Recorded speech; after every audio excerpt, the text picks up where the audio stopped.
धक्का केड़ा मोलाई रसूल बख्श चांडियो चए वञो इन ॾांहुं पंहिंजो पाण पले ओ ममदानी जमील चांडियो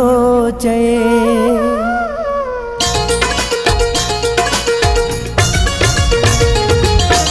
इन माण्हू ॾांहुं पाण पले ओ दिले इहो वफ़ा न कंदुई इन माण्हू ॾांहुं पाण पले ओ दिले इहो वफ़ा न कंदुई थोरे घणे ते रुठो बेडो आहे बीठो कसम ते अथी सुठो पेर ते ई पंजा झले ओ दिले इहो वफ़ा न कंदुई इन माण्हू ॾांहुं पाण पले ओ दिले इहो वफ़ा न कंदुई थोरे घणे ते रुठो बेडो आहे बीठो कसम ते अथी सुठो पेर ते ई पंजा झले ओ दिले इहो वफ़ा न कंदुई इन माण्हू ॾांहुं पाण पले ओ दिले इहो वफ़ा न कंदुई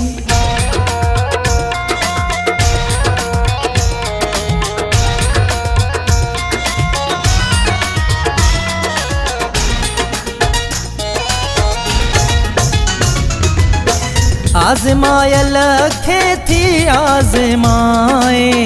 पंहिंजो अजाई वक़्त विञाए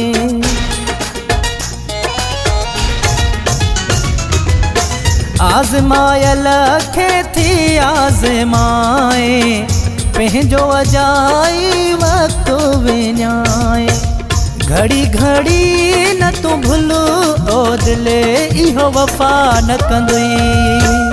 इन माण्हू ॾांहुं पाण पले ओ दिले इहो वफ़ा न कंदुई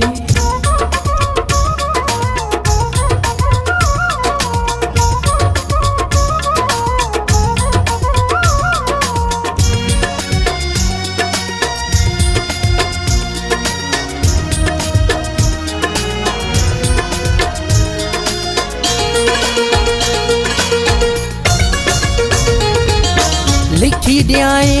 इहो फ़ाइदो न ॾींदुई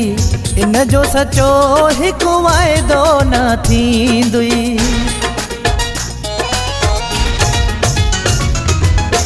लिखी ॾियाई इहो फ़ाइदो न ॾींदुई इन जो सचो हिकु वाइदो न थींदुई वाइदे न इन जिते हलो ओ दिले इहो वफ़ा न कंदुई इन माण्हू ॾांहुं पाण पले ओ दिले इहो वफ़ा न कंदुई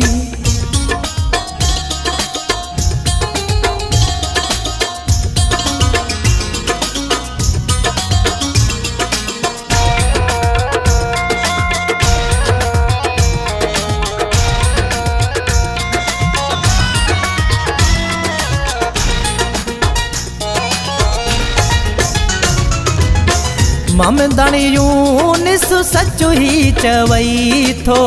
सऊदी वारो बचु ही चवई थो